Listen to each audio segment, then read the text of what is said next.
저를 보신 분도 있으실 텐데 아마 기억은 못 하실 거예요. 제가 아마 세 번째 온 것 같습니다. 지금 코로나 상황에 일본에서 한국 오는 게 참 힘들었는데, 그래도 감사하게도 지금 여러 가지 굉장히 사회적 거리두기를 열심히 하는 가운데서도 또 결혼식과 장례식 49명까지 허락을 해 주어서 저희 부부도 한국에 온 목적을 달성할 수 있게 됐습니다. 사실은 이번 주 토요일에 저희 큰아들이 결혼을 하거든요. 결혼 예배를 드리는데 딱 그 양가 가족과 또 주례하시는 목사님, 또 우리 아들 며느리의 교회 친구들 이렇게 몇 명 들어가면 딱 49명이더라고요. 그래서 감사함으로 이렇게 시간을 보내고 있습니다. 자, 이제 성탄을 저희들이 앞두고 있습니다. 모든 민족의 재판장 예수 그리스도라고 하는 말씀으로 오늘 나누기 하는데 성탄절과도 관련이 있는 말씀입니다. 자,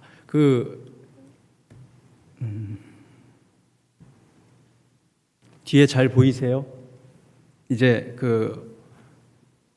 제가 준비한 화면을 보여주시고요. 네, 저희가 이 말씀을 읽었죠. 그 다음, 이 건물이 지금 저희가 일본에서 섬기고 있는 성서 그리스도교회 그레이스 홈의 건물입니다. 교회가 참 예쁘죠. 네, 원래 일본식 정원이었는데 그걸 다 잘 가꿔가지고 잔디밭으로 만들었습니다. 저희 교회는 그 다음 사진 보여주시면 이렇게 그 건물 2층에서 저희가 찍은 건데요. 지금 코로나 상황이지만 한 절반 정도 예배를 드리고 있어요. 한 50명 정도, 60명 정도 예배를 나오고 있고, 전 교회는 어린아이까지 한 100명 정도 됩니다. 어린아이들이 한 10여 명, 중고등학생들 10여 명. 일본 전국 평균이요 25명입니다. 전국에 8,000개의 교회가 있고 그 중에 1,000개 교회는 목사님이 없어요. 그리고 일본 목사님들이 많이 고령화 되셔서 만 65세 이상 목사님이 70% 정도 되시고 80세 심지어 90세까지도 목회를 계속하고 계시는 목사님들이 꽤 계십니다.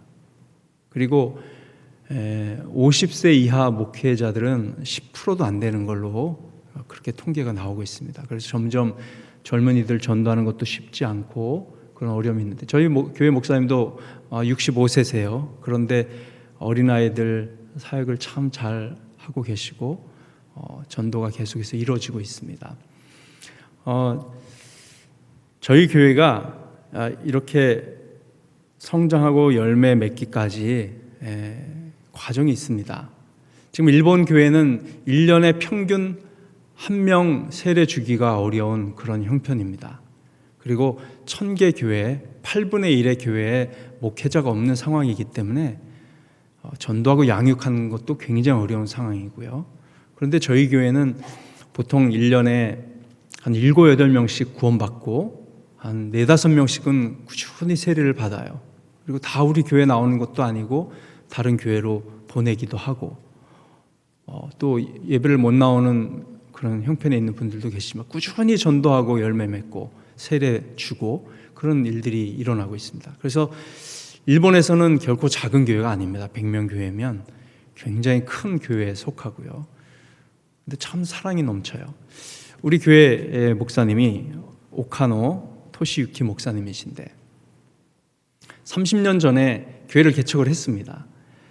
열심히 부부가 같이 갓난 아이를 들쳐업고 역에 나가서 우리 교회에 영어 학교가 있으니까 꼭 오세요 하면서 찌라시도 돌리고 또 복음 전도지도 전하고 이러면서 열심히 했습니다. 3년 만에 일본에서 평균 이상이 되는 30명을 전도해서 모이는 그런 규모 있는 교회로 성장을 한 것처럼 보였습니다. 그런데 얼마나 열심히 했는지 참 지금은 그분들이 그것을 부끄러워하면서 얘기하시지만 아마 그 당시에는 어쩔 수 없었다고 생각하면서 그렇게 하셨을 것 같아요. 하도 열심히 밖으로만 사역하러 다니시느라고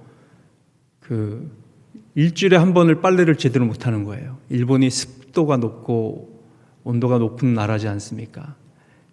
세탁기 안에서 빨래가 썩어가는 냄새가 날 정도로 그렇게 열심히 했대요. 그런데 어느 순간 성도들이 한 명, 두 명, 목사님하고 사모님한테는 사랑이 없습니다. 이 교회는 사랑이 없어요. 안 나올래요. 그러면서 한 명, 두 명 빠지더니 그야말로 한 1년 만에 30명이 다 빠져나갔대요. 한 명도 안 남았다는 겁니다. 완전히 실패를 경험하고 좌절을 겪고 마음에 상처를 입은 이 두 분 목사님이 그때 간절한 마음으로 하나님 앞에 기도하다가 만난 것이 바로 우리나라 사랑의 교회 옥한흠 목사님의 제자 훈련이었습니다. 그래서 제자 훈련 세미나를 듣고 우리가 정말 중요한 것을 놓치고 있었구나 이렇게 깨닫고 그분들 스스로가 먼저 매일 큐티를 하고 성경 말씀 묵상하고 순종하는 연습을 하다가 이사야 58장 말씀을 깨닫게 됐어요. 내가 기뻐하는 금식은 흉악을 풀어주며 그리고 가난한 자들을 사랑으로 돌봐주는 거 아니겠느냐. 이런 정말 핵심적인 말씀이 그들의 마음을 때렸습니다. 그래서 이 목사님과 사모님 그때부터 사랑을 실천하고 순종하는 그런 연습을 열심히 하기 시작했어요. 그런데 한번 그렇게 망한 교회가 갑자기 일어나기가 쉽지 않다고 생각하셨던지 또는 하나님께서 구체적인 인도하심이 있었던 것이었는지 목사가 없는 오래된 전통교회 장로님들이 여러 분 계시는 그런 교회로 이분들을 인도하셔서 단임 목회를 하게 됐습니다. 그런데 이분들 마음속에는 제자 훈련을 해야 되겠다고 하는 열망뿐이었어요. 그런데 처음부터 제자 훈련 하자고 그러면 성도님들이 받아들이기 어려우니까 3년 동안 설교하면서 열심히 잘 섬겼답니다. 그리고는 이제 3년쯤 지나서 장로님들한테 우리 제자 훈련을 좀 했으면 좋겠다고 그랬더니 장로님들이 거절을 하신 거예요.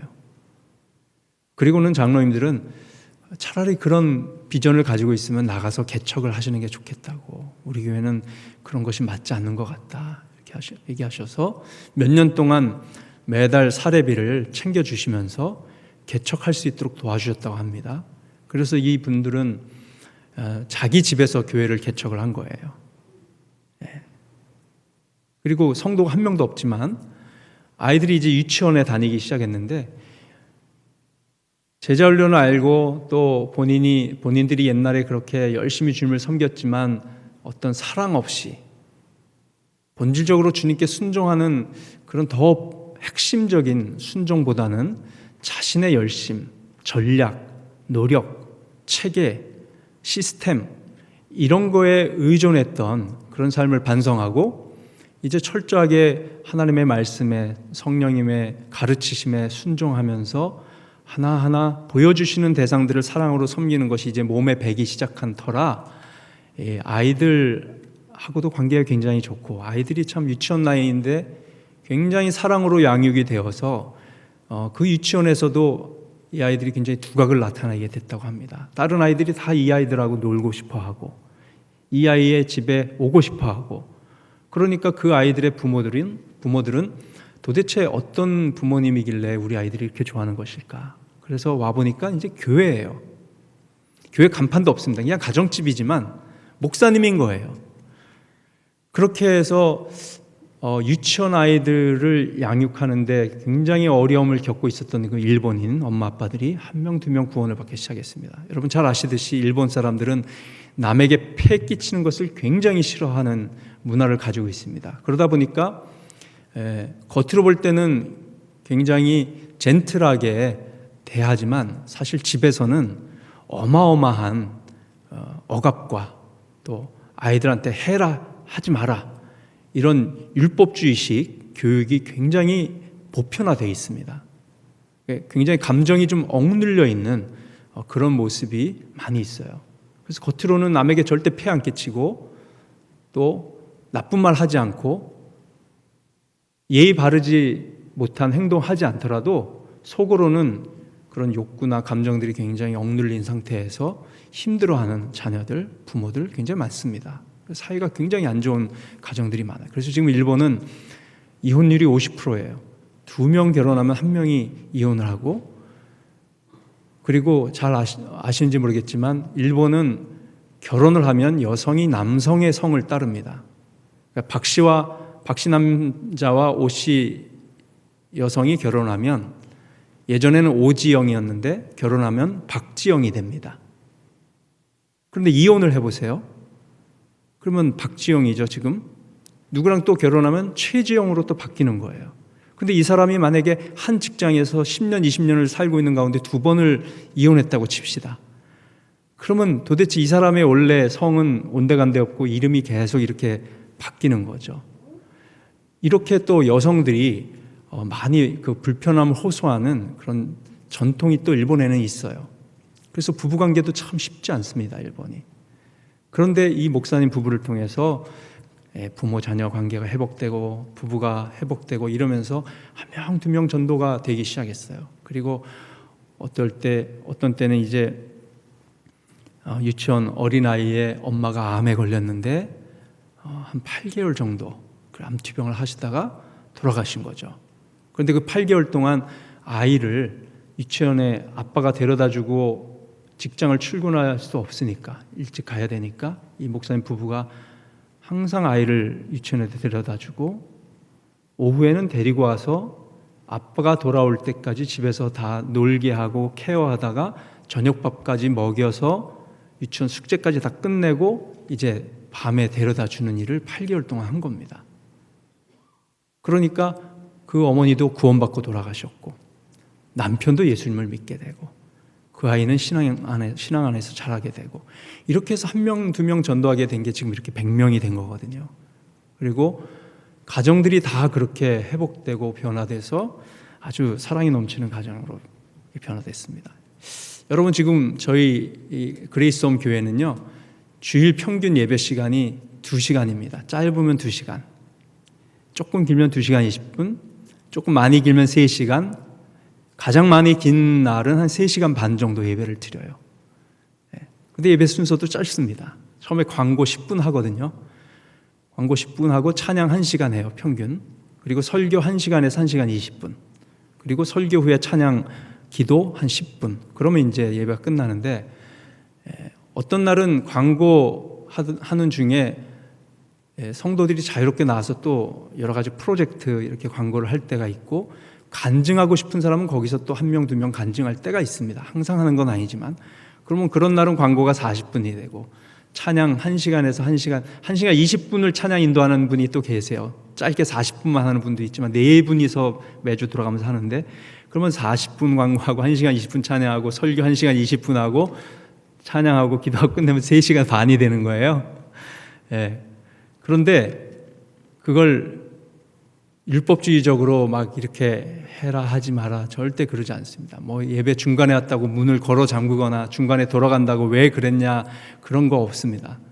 얼마나 또 자유롭게 복음 안에서 사랑으로 섬기면서 자유롭게 자녀를 양육했냐면, 개척에서 이제 한 10년쯤 지났을 때 목사님 자녀들이 지금 다 그 당시 청소년이었죠. 지금은 이제 다 30 초반 중반 돼서 둘 다 목사가 됐습니다.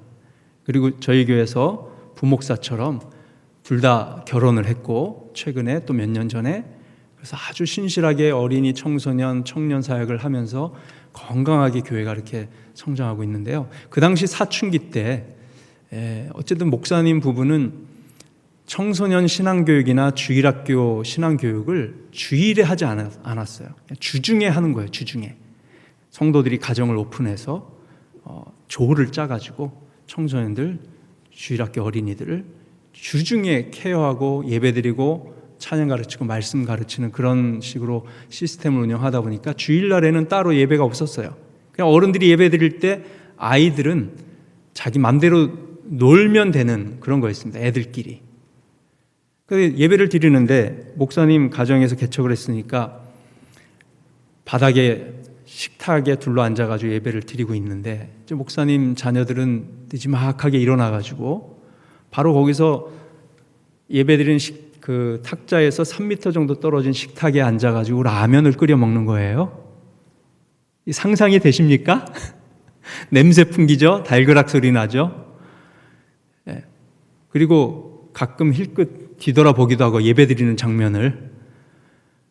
근데 목사님 부부가 그거를 전혀 저지하지 않았다고 그래요. 우리 한국 교회에서는 있을 수 없는 일입니다. 일본 교회에서도 당연히 있을 수 없는 일입니다. 전통 일본 교회에서는. 그런데 이 목사님 사모님은 아이들을 그렇게 길렀어요. 있는 모습 그대로 용납하고 받아주고 사랑하고 섬기는 연습을 그렇게 하기로 한 거죠. 아이들이 이제 철이 없으니까 그때 그것이 얼마나 또 예배에 영적으로 방해가 될 수 있는지 그런 것까지는 깨닫지 못했던 모양이에요. 나중에 철 들어서 이제 그런 행동 전혀 안 할 때가 됐는데, 신기하게도 그날 그런 모습을 보면서 성도들의 상당수는 충격도 받았지만 희망의 빛을 봤다고 합니다. 왜냐하면 아이들을 항상 남에게 패기치지 않도록 하기 위해서 가르치는 과정에서 아이들의 감정과 또 아이들의 기질, 성향 이런 것들을 억압하게 되고 무시하게 되고, 그러다 보니까 아이들이 겉으로는 굉장히 예절 바르게 행동하지만 속으로는 항상 엄마 아빠한테 터치당하고 혼나고 또 이거 저거 하지 않아야 된다라고 하는 그런 어떤 규율만 잔뜩 배웠지, 자기들이 부모님한테 용납받는다고 하는 느낌을 많이 받지 못한 가운데 어그러지고 삐뚤어 나가는 아이들이 굉장히 많았었던 거죠. 그래서 그런 일들로 인해서 자녀들과 굉장히 어려움을 겪고 있는 부모들이 예배 시간에도 목사님 부부가 저렇게 자녀들을 존중해 줄 수 있다면 나는 왜 집에서 못하겠는가. 이래서 그런 걸 배워가지고 하나하나 실천하기 시작했더니 관계가 회복이 된 거예요. 그래서 애들이 교회를 나오기 시작합니다. 부부간에 회복이 됩니다. 이렇게 해서 교회가 하나하나 성장되고 가정들이 회복되고 전도가 되고, 그래서 지금도 우리 성도들의 가정을 보면서 부부관계, 부모 자녀 간의 관계를 보면서 전도가 되고 양육되고, 그걸 따라하면서 자연스럽게 예수님의 제자가 가정에서 어떻게 살아야 하는지, 또 사회에서 어떻게 세상 사람들을 섬겨야 하는지를 배우는 그런 예수님의 제자 공동체로 이 교회가 성장해 가고 있어요. 지금 목사님 부부는 필리핀 부모를 둔 6명의 필리핀계 형제 자매들을 집에서 돌보고 있습니다. 한 2년 반 됐어요.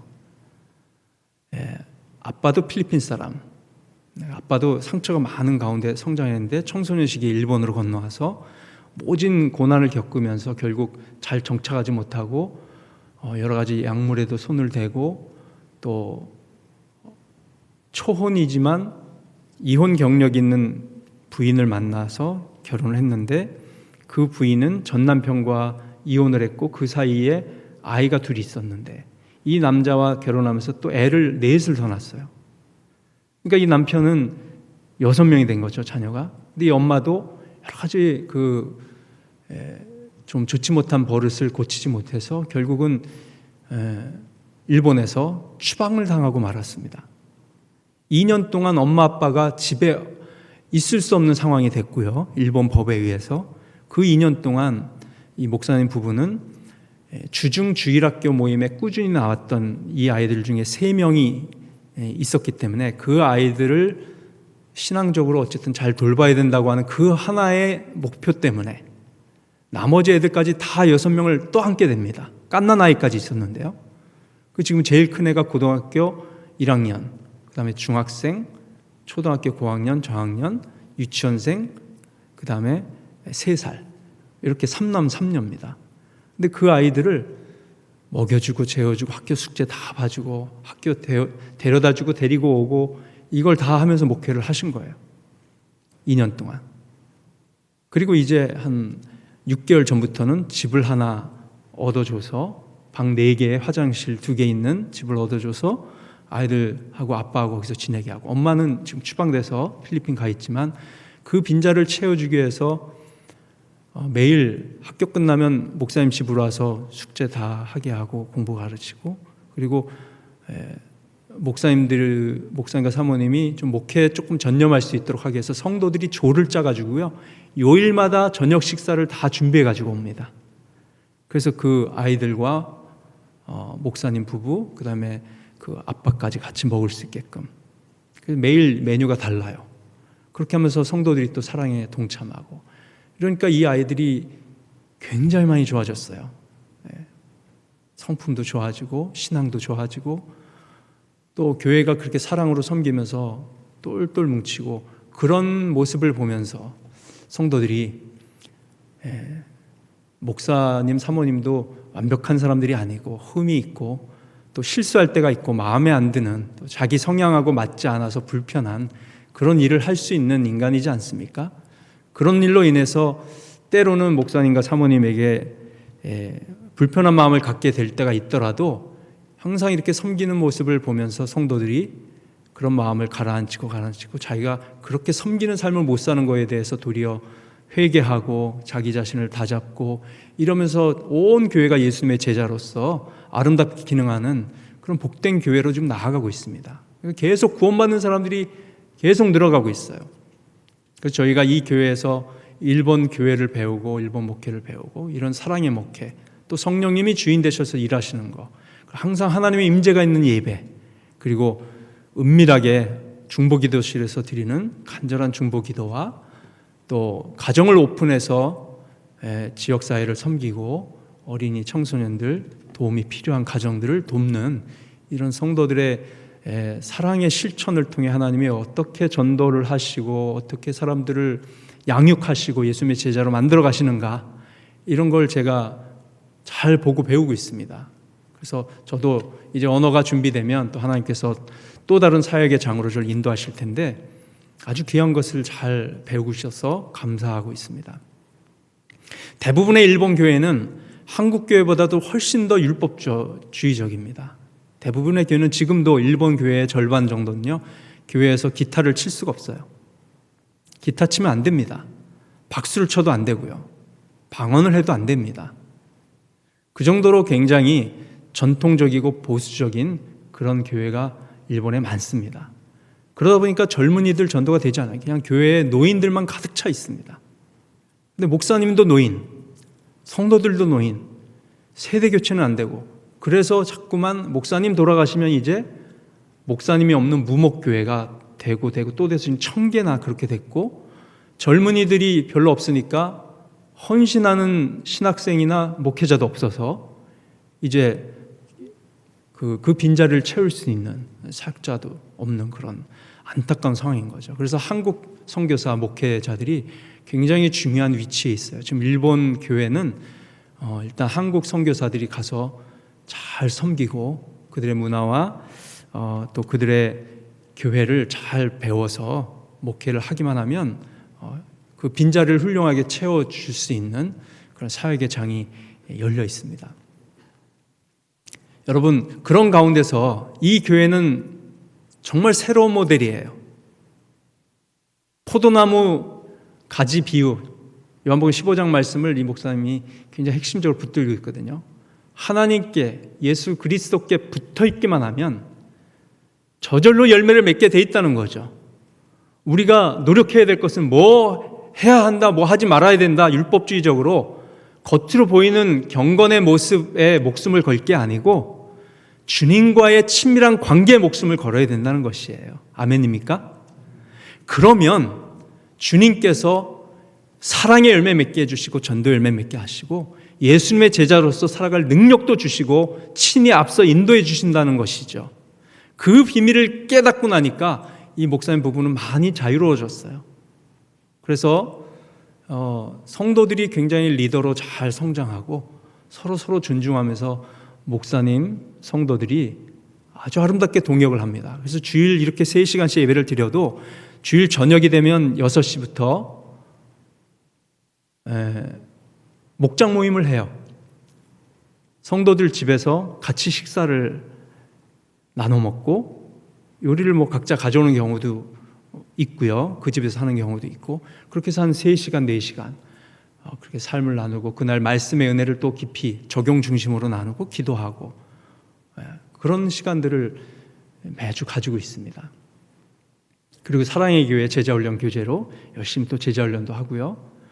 그래서 아주 건강한 교회로, 일본 교회에 희망을 주는 교회로 성장해 가고 있어요.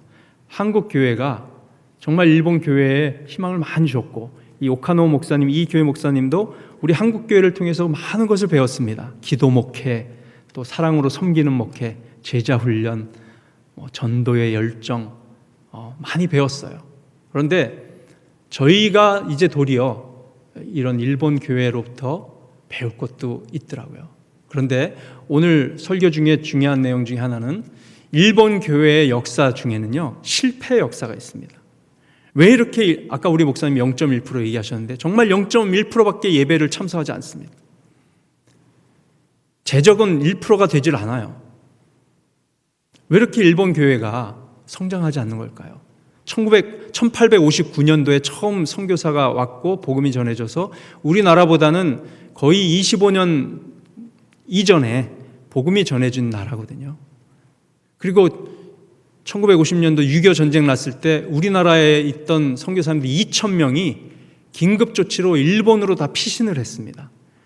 그래서 그분들 중에 상당수가 남아서 일본을 위해 또 복음 증거를 해서 50년대, 60년대는 큰 부흥도 있었어요. 그런데 더 이상 성장하지 못하고 정체되어 있고 오히려 퇴보의 조짐 가운데 있는 그 일본 교회 역사의 문제점은 뭘까요? 그걸 오늘 다뤄보면서 오늘 말씀의 은혜를 여러분과 함께 생각해 보고자 하는 것입니다. 다음 그림을 보십시오. 자, 여러분, 이 건물은 연세대학교 건물입니다. 위에 있는 분은 젊은 시절부터 나이 들 때까지 한 인물의 사진이에요. 맨 오른쪽 사진은 우리나라 최초의 대한예수교 장로회 우리 합동 총회에서 이분이 총회장으로서 앞에 사회를 보시는 모습입니다. 이 선교사님 누구실까요? 연세대학교를 세우신 우리나라 최초의 장로교 선교사 언더우드 선교사입니다. 언더우드 선교사. 이 언더우드 선교사가 우리나라에 선교사로 오게 된 배경에는 일본이 있습니다. 다음이요. 여러분, 이 성경은 이수정이라고 하는 우리 한국 분이 신사유람단의 일원으로서 1800년대 1880년 전후에 일본으로 갔다가 거기서 예수님을 믿고 일본의 농학 박사 스다스덴, 그리고 우리 잘 아는 우찌무라 간조라고 하는 목사님, 또 그런 그 당시에 정말 신실한 주의 종들과 교회를 통해서 예수님을 믿게 되고, 일본어를 배운 지 단 몇 개월밖에 안 됐는데 성경을 배우고 그렇게 해서 한글로 성경을 번역한 최초의 우리나라 한글 성경입니다. 일본에서 번역된 이수정 씨의 성경 번역, 마태복음도 있고요, 마가복음이 있고. 그런데 이수정 씨가 예수님을 믿고 그렇게 얼마 되지 않아서 전국 교회 연합기도회에서 간증을 하고 대표기도를 하게 됐어요. 다음 사진 한번 보십시오. 이게 이수정 씨인데요. 그 다음이요. 네, 여기 사진 보시면 앞줄에 흰 한복을 입으신 분이 이수정 씨입니다. 20대 초중반이에요. 그리고 바로 옆에 모자를 벗고 계신 분이 스다센, 개신교 지도자였던 농학 박사입니다. 신실한 크리스찬, 이분을 통해서 이수정 씨가 예수님을 믿었어요. 바로 뒤에, 바로 그 옆에 보시면 스다센 박사 옆에가 니지마 조라고 하는 학자입니다. 도시샤 대학교 설립자예요. 도시샤는 우리나라 말로 한자로 하면 동지사 대학교입니다. 여러분, 동지사 대학교 하면 기억나시는 분, 서시의 윤동주 시인, 정말 신실한 크리스찬, 동지사 대학교 기독교 대학교거든요. 이 니지마 조의 영향을 받았어요, 윤동주 시인이. 그리고 바로 뒤에 보면 스다센 박사하고 이수정 씨 바로 정가운데 뒤쪽에 서 계신 분이 바로 우찌무라 간조입니다. 이런 당시에 유명한 일본 기독교계 지도자들과 함께 이수정 씨가 기도하고 간증하고 이러면서 막 가슴이 뜨거워진 거예요. 우리 조선 땅에도 선교사가 와서 교회를 세워줬으면 좋겠다는 열망이 생긴 겁니다. 그래서 미국에다가 기고를 했어요. 한국에도 조선 땅에도 선교사를 보내주십시오. 만약 여러분들이 선교사를 보내지 않는다면 하나님께서는 누구를 통해서든지 이 조선 땅에 복음의 빛을 주실 것이요, 여러분들은 하나님으로부터 징계를 받을 것입니다. 저주를 받을 것입니다. 강하게 호소를 했습니다. 그 선교 잡지의 기고문을 읽은 분이 바로 20대 중반 목사였던 언더우드 선교사였고, 그 이수정 씨의 강력한 호소에 힘입어서 조선 선교사로 헌신을 합니다. 그리고 그가 한국 제물포 땅을 밟기 전에 일본에 들렸었습니다. 일본에 들려서 이수정 씨를 만났어요. 이수정 씨가 번역한 마가복음, 마태복음 성경을 언더우드 선교사가 건네받았습니다. 그걸 들고 제물포항에 들어온 거예요. 하나님이 이렇게 놀랍게 섭리를 하셨습니다. 일본 교회를 통해서 이수정 씨가 구원받고, 그를 통해서 언더우드 선교사가 와서 우리나라 개신교 최초의 선교가 이루어졌다는 것이죠. 할렐루야, 하나님의 섭리를 찬양합니다. 그런데요, 이 이수정 씨가 20대 초반에 신사유람단으로 와서 스타슨 박사를 통해 예수님을 믿게 됐죠. 그리고 다른 사람들은 다 돌아갔어요. 그런데 자기는 남겠다고 하고 남은 겁니다. 그리고 그렇게 기독교 지도자들과 교제하면서 성경까지 번역을 했는데, 이 고종 황제가 그 유람단 갔던 개 야소교 믿는다는 소문을 들은 거죠. 괘씸했습니다. 본국으로 소환을 했습니다. 이수정 씨가 돌아가서 신문을 받아요. 그런데 신앙을 포기하지를 않았습니다. 결국은 고문을 당하다가 25살도 안 된 나이에 신앙을 고백하면서 이수정 씨가 죽었습니다. 순교를 한 거예요. 이런 뜨거운 배후의 역사가 있어요. 일본과 관련된. 하나님께서 그런 역사를 통해서 우리 한국교회를 지금까지 축복하시고 인도에 오신 줄 믿습니다. 여러분, 우리가 그 다음 보시면요, 일본이 이렇게 정말 열심히 부흥성장하는 과정에 있었는데 1900년도부터 10년도까지 아주 전도를 열심히 해서 부흥성장했습니다. 그런데요, 1910년 이후부터 일본은 그 동남아시아를 다 잡아먹으려고 하는 동북아시아까지 야욕이 있었죠. 그래서 교회를 점점 국가의 영향력 하에 끌어오는 노력을 했습니다. 그러다가 결국은 1941년도에 드디어 뭘 했냐면, 일본 전국에 있는 30개의 교단을 하나로 묶어서 일본 정부가 컨트롤하는 하나의 교단을 만들었습니다. 그게 바로 일본 기독교단, 일본 그리스도 교단입니다.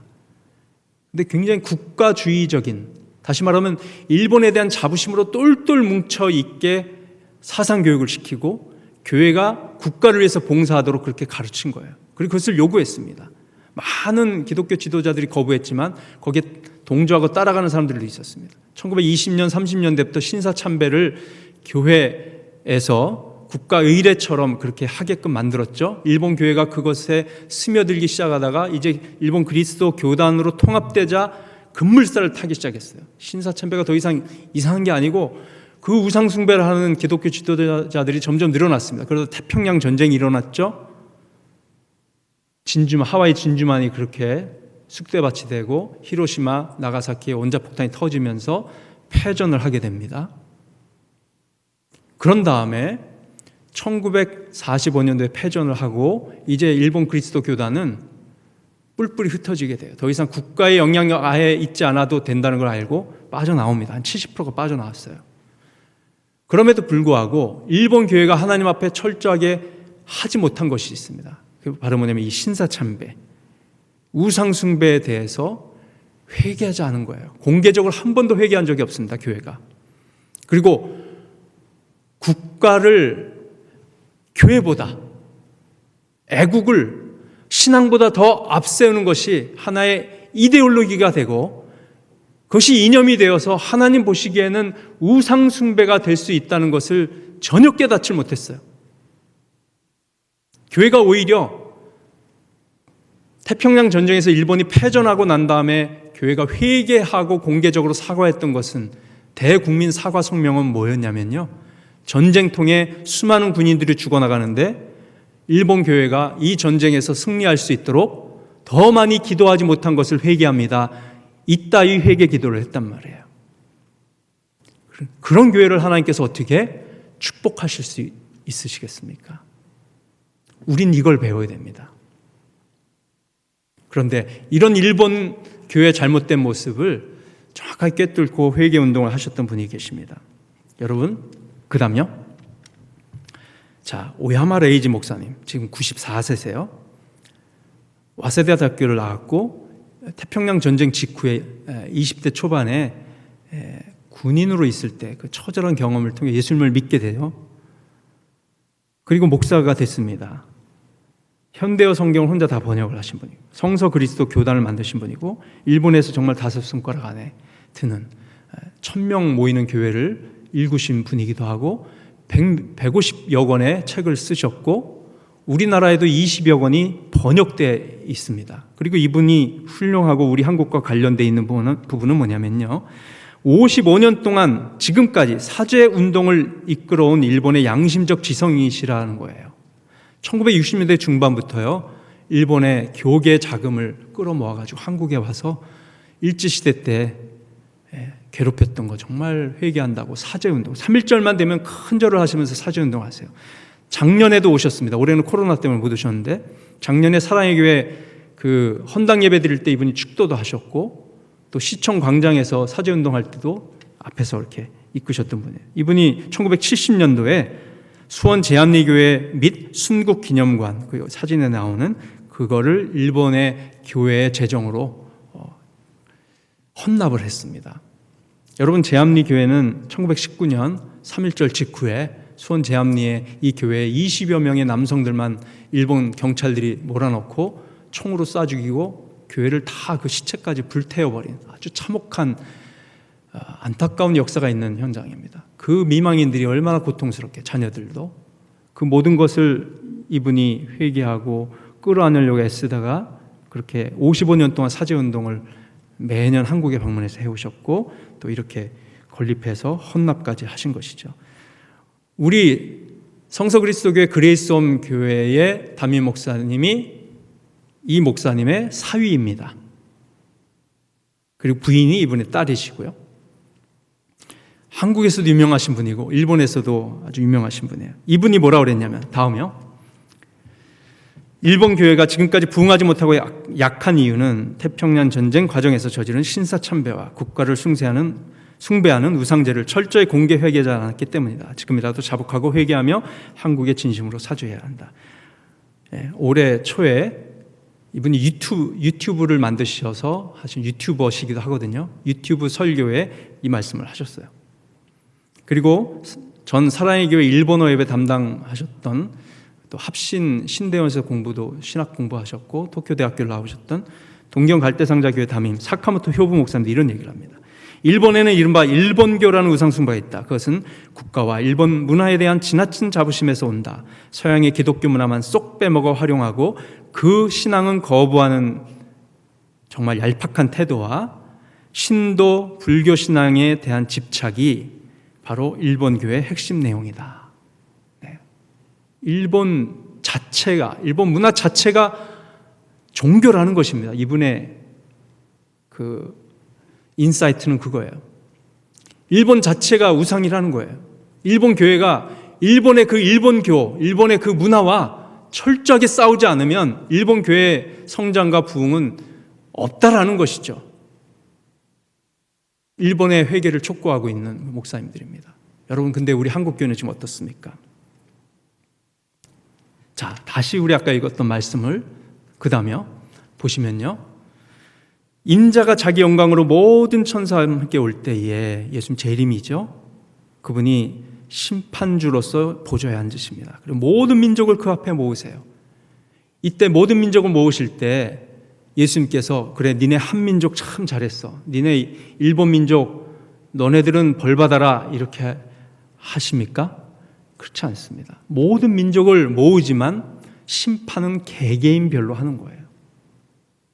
양의 편에 든 사람, 염소 편에 든 사람을 갈라놓고 한쪽은 천국으로 영생으로, 한쪽은 지옥으로 영벌로 보내세요.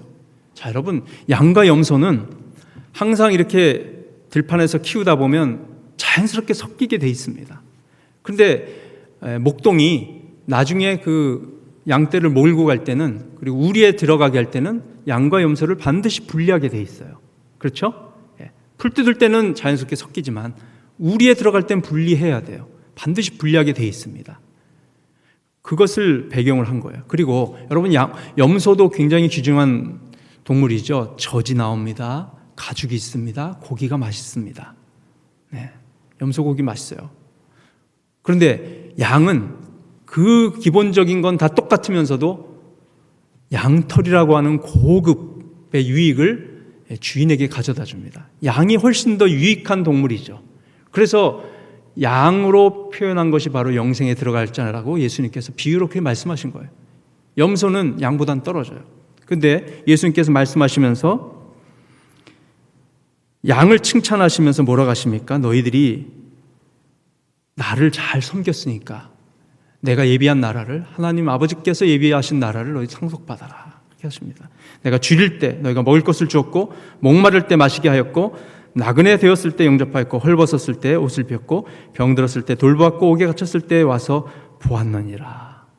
여러분, 여기서 이 말씀 들을 때 그들이 얘기합니다. 어느 때 주님 우리가 그렇게 했습니까? 그랬더니 예수님이 말씀하세요. 내가 진실로 너에게 이르노니 너희가 여기 내 형제 중에 지극히 작은 자 하나에게 한 것이 곧 내게 한 것이니라. 지극히 작은 자가 누구일까요? 도대체 우리 성도들이 지극히 작은 자, 곧 누구에게 이런 사랑의 행동을 보였을 때에 예수님은 자기 자신에게 하신 것으로 계산하시고 우리를 칭찬하시고 우리를 영생으로 인도하신다는 말씀일까요? 여러분, 기독교 2000년의 역사 속에서 이 지극히 작은 자는 세 가지로 해석이 됐습니다. 세 가지. 첫째는 선교사고요. 그 당시 순회 선교사, 정말 보수도 받지 못한 채 복음을 전하기 위해서 돌아다니면서 그런 선교사들은요, 이렇게 헐벗고 옥에 갇히고 병든 그런 일들을 많이 겪었어요. 그런 자들을 정말 귀히 여겨주고 성도들이 접대할 때 그 주님을 대한 걸로 주님을 계산하신다는 거죠. 그리고 지극히 작은 자는 우리 성도들 중에서 정말 그 필요가 있는 자, 곤란 가운데, 환난 가운데 있는 성도들, 그들을 우리 성도들이 먼저 도와야 된다는 것이죠. 그리고 마지막으로 세 번째는 믿지 않는 자들 가운데서도 정말 도움이 간절하게 필요한 사람, 그런 사람을 섬길 때 예수님은 자기 자신에게 하신 걸로 계산하신다는 거예요. 사랑하는 여러분, 오늘 이 말씀을 통해서 우리가 크게 두 가지 교훈을 받습니다. 첫 번째, 다음이요. 1번을 보여주세요. 1번 다 같이 읽겠습니다. 시작. 재판장으로 오실 예수님은 가장 자비롭고 헌신적인 하나님의 양으로서 이 세상에 먼저 오셔서 우리를 섬겨주셨습니다. 네, 예수님이 헐벗고 굶주리고 이런 말씀 하셨을 때 이것은 세 가지로 구분할 수 있습니다. 첫째는 거처입니다. 거처를 제공해야 되고, 그 다음에 두 번째 음식이에요. 세 번째는 함께 동행하는 삶, 돌보아주고 어루만져주는 삶. 이 세 가지가 있을 때 주님은 칭찬하신다고 했는데 이 세 가지를 예수님이 우리에게 먼저 해주셨어요. 그래서 예수님은 가장 자비롭고 헌신적인 하나님의 양입니다. 하나님의 대표 양이에요. 그 예수님이 우리에게 거처를 제공해 주시고 일용할 양식을 주시며 날마다 성령으로 우리와 동행하시고 우리를 위로하시고 우리의 마음을 어루만져 주시죠. 그래서 주님께서 성탄절에 이 땅에 아기 예수로 오신 것이 바로 하나님의 어린 양으로서 오신 것이고 우리에게 이렇게 거처와 음식과 또 함께 동행해 주는 돌봄의 삶을 축복을 제공해 주신 은혜라는 것이죠. 두 번째 교훈은 무엇입니까? 같이 읽겠습니다. 시작. 재판장으로 오실 예수님께서는 음식, 거주, 함께 해주는 삶으로 나타나는 사랑의 실천을 바탕으로 우리를 평가하십니다. 그렇습니다. 아까 말씀드렸듯이 여러분, 우리 지금 한국교회는 이것을 잘해야 됩니다. 물론 현재 선교사는 과거에 비하면 너무 호강하고 지내고 있습니다. 그러나 선교사는 기본적으로 어려움이 많이 있더라고요. 경험해 보니까 그래요. 제가 일본 선교사 가기 전에는 남미 에콰도르에서 또 밀림에서도 사역했던 선교사였는데요. 어려움이 많이 있습니다. 잘 아실 거예요. 그리고 우리 교회는 어려운 형편의 교우들이 있습니다. 또 믿지 않지만 교회 바깥에 고통받는 이웃이 있습니다. 지금 우리 한국교회는 복음을 위해서 또 하나님의 사랑이 잘 나타나도록 하기 위해서 이런 일을 잘 해야 합니다. 그래야지만 일본 교회로부터 그들의 실패로부터 배우는 교회가 될 수 있어요. 여러분, 지금 한국은 매우 위험한 상태에 와 있습니다. 진영 논리를 가지고 진보와 보수가 싸우고 있어요. 자유민주주의 공화 정치체제와 민주주의라고 하는 이름을 앞세운 사회주의, 전체주의, 공산주의 이념이 팽팽하게 싸우고 있습니다. 그리고 한국이 굉장히 자랑스럽다고 생각하시는 크리스찬들 많습니다. 네, 한국교회를 굉장히 자랑스러워 하시는 성도님들이 많습니다. 맞습니다. 사실입니다. 근거가 충분합니다. 그러나 절대 자만해서는 안 돼요. 모든 것이 다 하나님의 은혜입니다. 여러분, 조심하셔야 될 게 뭐냐면 일본 교회가 신사참배, 우상숭배, 국가주의의 우상숭배에 빠졌다가 그걸 회개도 하지 못하고 지금 이렇게 정체된 원인이 뭐냐면 그들은 교회보다 일본을 앞세웠다는 것입니다.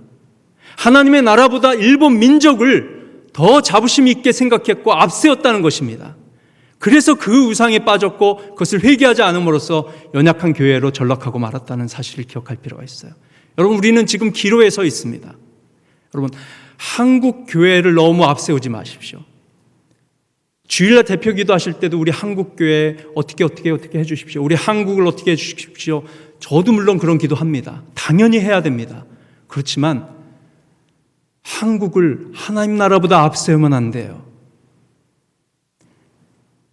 민족을 교회보다 앞서면 안 돼요. 선교지에 가서도 한국 교회 자랑하느라고 선교지 교회 성도들에게 뭔가 좀 거부감 느끼게 하는 그런 태도, 약간 교만함이 느껴지는, 약간 한국 교회를 자랑하는 듯한 그런 모습 절대 비춰서는 안 되는데 우리가 조심해야 돼요. 여러분, 교회는 교회지 주 안에서 하나이고 한 가족이고 일본 교회든 한국 교회든 교회는 그리스도께서 머리 대신 그리스도의 몸인 줄 믿습니다. 교회니까 선교하는 것이죠. 한국 교회가 자랑스러워서 일본 선교하는 겁니까? 한국 교회가 자랑스러워서 동남아 선교하는 겁니까? 그거 아닙니다. 교회이기 때문에 하나님의 자녀이고 하나님의 백성이기 때문에 우리가 가서 교회로서 섬기는 것이에요. 민족 개념을 뛰어넘을 수 있어야 됩니다. 그리고 한국 교회가 한국이라고 하는 것을 너무 앞세우다 보면, 국가라고 하는 것, 민족이라는 것을 너무 앞세우다 보면 반드시 함정에 빠지게 되고 자칫 잘못하면 우리나라의 민족의 역사에 어마어마한 위기가 찾아올 수도 있는 그런 시대적 상황에 지금 우리가 놓여져 있다고 생각해요. 여러분, 정치 논리로 한국을 바라보는 사람들이 굉장히 많은데 거기에 넘어가지 마세요. 교회는 하나님 나라의 논리로 내가 정말 주님 모든 민족을 모으시고 재판하시는 만왕의 왕 만주의 주 예수 그리스도의 그 심판 앞에 서야 될 한 개인으로서, 또 교회의 한 일원으로서, 한국 교회의 성도로서 주님 앞에 서는 것이지, 하나님 나라의 백성 그 어마어마한 자부심을 가지고 서는 것이지, 한국을 그리고 민족을 교회나 하나님 나라보다 앞세우게 된다면 일본 교회의 실패처럼 우리도 구렁텅이로 빠져드는 것은 시간 문제일 수 있다고 저는 위기감을 개인적으로 느끼고 있습니다. 공감이 되신다면 아멘 해주시기 바랍니다. 사랑하는 성도 여러분, 주님께서 언젠가 이렇게 오세요. 인자가 큰 권능과 영광을 오십니다. 그 다음 구절, 그렇죠? 그 다음 하얀색만 보세요. 그 다음 구절 보시면 하나님이 한나를 세우시는데 영원히 서죠. 손대지 아니한 돌이 온 만국을 다 쳐서 주님의 나라를 이루십니다. 그 다음요, 다니엘 7장 보시면 성도들의 그 누림이 영원하고 심판이 시작됩니다. 하나님의 나라가 영원한 나라예요. 그 다음요, 왕권들, 주권들, 통치자들, 만물이 다 예수님으로 말미암고 그분을 위해서 창조되었습니다. 그리고 만물의 머리가 예수 그리스도세요. 교회의 머리십니다. 그 다음요, 계시록에 보면 세상 나라가 우리 주와 그의 그리스도의 나라가 되어 그가 세세토록 왕노릇 하실 것입니다. 그 다음요, 어린 양은 만주의 주시오 만왕의 왕이심으로 그들을 이기실 것이라고 그랬습니다. 그 다음요, 예리한 검이 예수님으로부터 나와서 만국을 철장으로 다스리시는 우리 예수님, 이분이 바로 우리의 주님이시고 머리이시고 우리가 그분의 나라에 속한 자들입니다. 그런데 왜 민족 개념에서 벗어나지 못하고 싸우고 갈등하는 한복판에 우리가 있어야 되겠습니까? 그것을 뛰어넘을 수 있는 하나님 나라의 관점으로 세계 선교를 바라보고 교회를 바라보고 좀 넓은 시각으로 좌우에 치우치지 않는 하나님의 백성이 될 때 이렇게 축복해 주신 한국교회는 세계 선교를 위해서 귀하게 쓰임받을 뿐만 아니라 일본 교회의 실패로부터 잘 교훈을 받아 함정에 미끄러지지 않는 건강하고 지혜로운 교회로 주님 앞에 계속 쓰임받게 되리라 저는 믿습니다. 여러분, 마지막 오늘 읽었던 말씀 다시 한번 보시면서 말씀을 마무리하고자 합니다. 인자가 자기 영광의 보좌에 앉으리니 모든 민족을 그 앞에 모으고 그리고 심판하실 때 우리에게는 예배된 나라를 상속받으라 라고 말씀하십니다. 여러분, 우리가 어떻게 이렇게 거처와 음식과 동행하는 삶을 제공할 수 있겠습니까? 가정 안에서도 부모로서 거처와 음식은 자식들에게 제공하지만 솔직히 아이들과 잘 동행해주고 계십니까? 감정을 충분히 공감해주고 또 그 아이들을 배려하고 사랑하고 내 기준이 아니라 하나님의 마음으로, 예수님의 마음으로 잘 감싸주고 계십니까? 저도 그 사랑의 훈련 지금 많이 받고 있어요. 부부간에 저도 자주 실패하는데 우린 주님이 그렇게 사랑 보여주셨던 것처럼 우리도 그렇게 해야 됩니다. 근데 이게 우리 힘으로 됩니까? 안 돼요. 그래서 포도나무에 붙어 있으려고 하는 열심을 내야 돼요. 그게 바로 예수님 잘 믿는 겁니다. 구원받을 때도 예수님 잘 믿어야 구원받고요.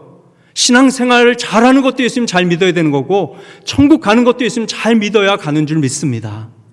열매 맺는 것도 마찬가지고 주님이 주인 되시고 앞장서셔서 인도하실 때 이런 열매를 맺을 수 있는 거지 성령의 도우심 없이는 절대로 할 수 없습니다. 그러므로 오늘 우리가 내 힘으로 하려고 했던 거 다 회개하고 내려놓고 주님 일하시옵소서, 앞장서 주시옵소서, 겸손히 주님만 따르기 원합니다. 저를 다스려 주세요. 이렇게 기도하며 나아가는 저 여러분 다 될 수 있기를 주의 이름으로 축복합니다. 기도하겠습니다. 하나님, 오늘도 말씀으로 저희들을 가르쳐 주시니 감사합니다. 우리를 사랑해 주셔서 하나님의 어린 양으로서 우리 거처, 음식, 일용할 양식, 그리고 날마다 동행해 주신 은혜 주신 성탄의 주 예수님을 인하여 기뻐하며 감사 찬양을 드립니다.